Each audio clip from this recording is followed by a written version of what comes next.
to TalkTV, and good morning to you. Thank you very much indeed for your company on this very fine Saturday morning. Lots and lots of messages, as you would expect, on the NHS. In terms of litigation, by the way, chaps, Jackie says the NHS paid 80 billion in litigation.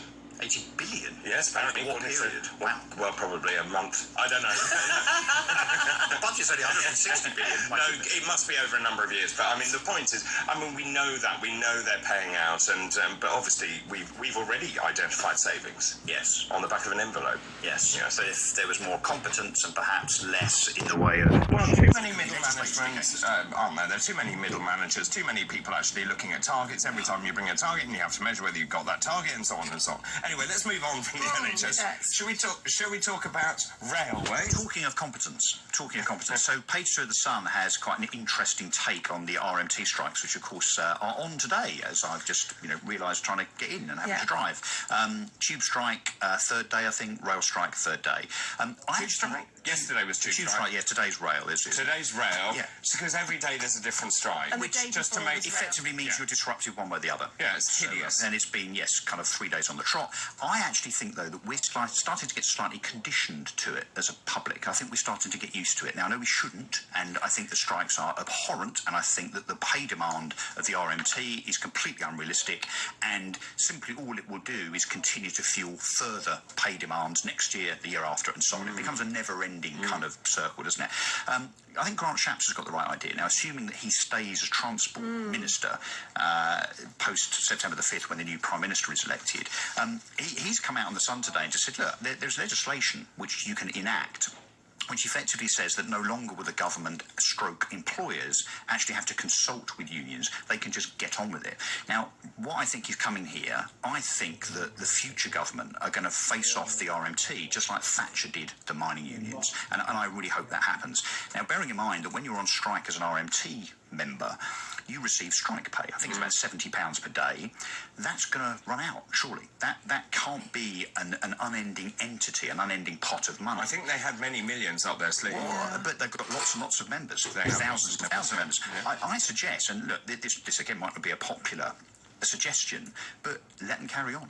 I simply don't think that this is going to end through any other means than squeezing the RMT so they run out of cash and they have to come running back with their tail between their legs. I also think that because so many people are working from home, especially on Fridays and Mondays, it doesn't affect so many people as it used to. Exactly. Going back, and that's actually a shame because people are then less outraged. But let me tell you, as someone who has a small business in London, it hits my business massively. Of course. Every time. I get cancellations through the roof. And, for me, that's not the main part of my living, obviously. But for people where it is their living and their only living, this is devastating. Hospitality, bars, restaurants, cafes. But you see, and I said this yesterday, I had to spend over £100 on a taxi yesterday just to get to the station.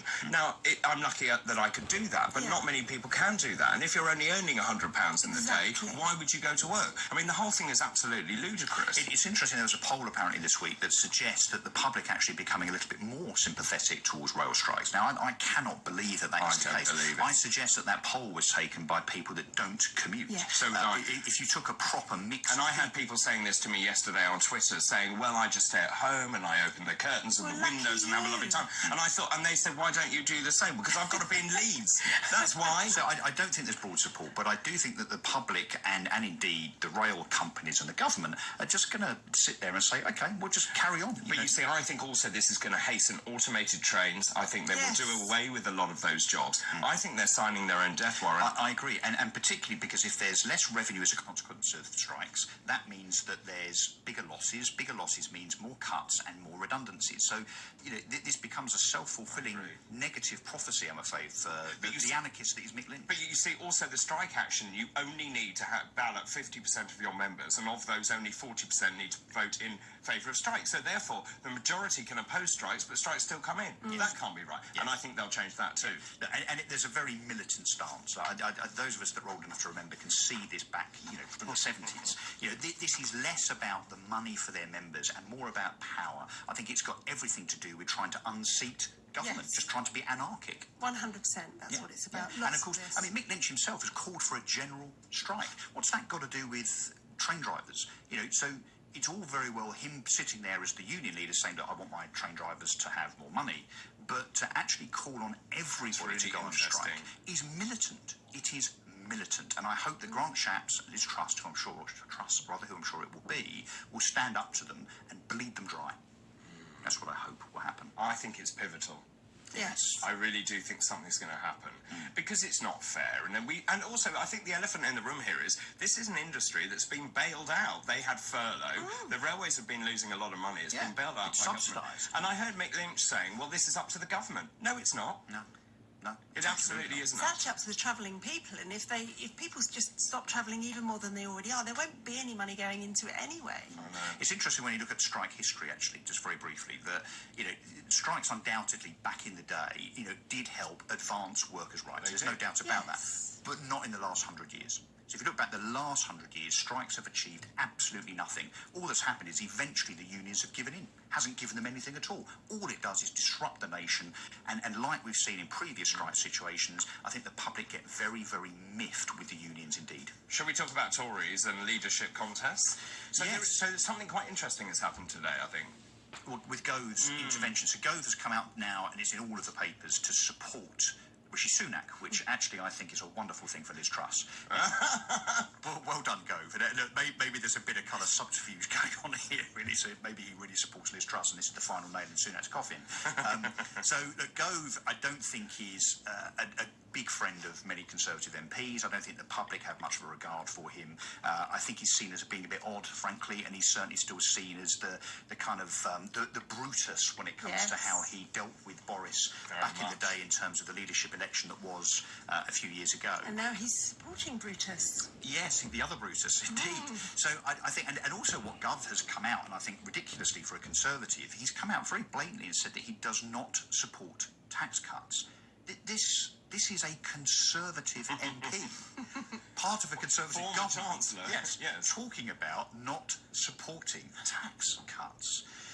Whereas, to your point earlier, David, we've had the Labour Party actually saying that they do, and they certainly didn't support the tax rises to corporation tax and national insurance. It's a world gone mad. It's a world gone mad. So, to the point, I think Gove is definitely capable. I think he's competent. I think he'll form part of the next cabinet. No, well, so he says, I'm now out of government. Now, For now. But no, he says in my career. Really? He says, I don't expect to be back in cabinet. Okay, good. I don't expect. That's like when a politician says, I don't plan on doing something. Doesn't mean you do.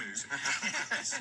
So, no, I think the die is cast for the leadership. I know we've still got another, 400 weeks to go until we actually have a Prime Minister. And look, unfortunately, the Can we Conservative... just go to sleep and wake up and it's The Conservative Party election process is what it is. But no, we're not that far away. September the 5th. But I think it's... Yeah, well... It's the 20th of August. Well, we're all on holiday. Who's watching? Who's on holiday? So look, it's going to get to a point, I think, well, we are past the point where I think we realise that Truss has got it. And so this intervention from Gove today, I think, does nothing but actually to further support Truss.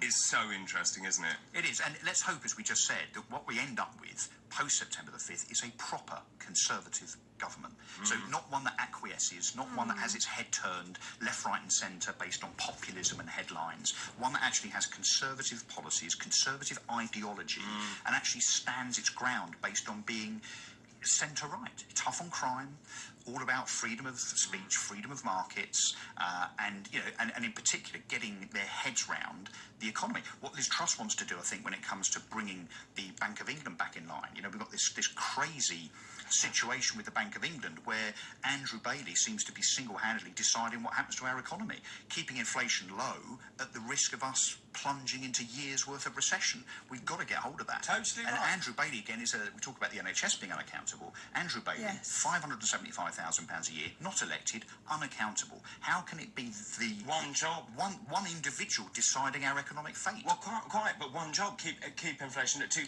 It's a crazy now mandate. at 10.1%. Crazy mandate. Well, It wasn't his fault. Apparently not. Apparently not. Anyway, I want to move on. Thank you so much, Russell. Always a pleasure to see you. So, the question this morning, as we were saying, the head of the NHS has told hospitals to prepare a campaign to keep people away from A&E. And my feeling is, have they not learned anything, given what we've seen as a result? So, are you prepared to save the NHS again? Let me know your thoughts. 0344 499 1000. Text the word talk and your message to 87222. You can also tweet us at TalkTV and tweet me at Dr. David Bull. This is Talk TV. We're broadcasting live from the Talk Radio studios.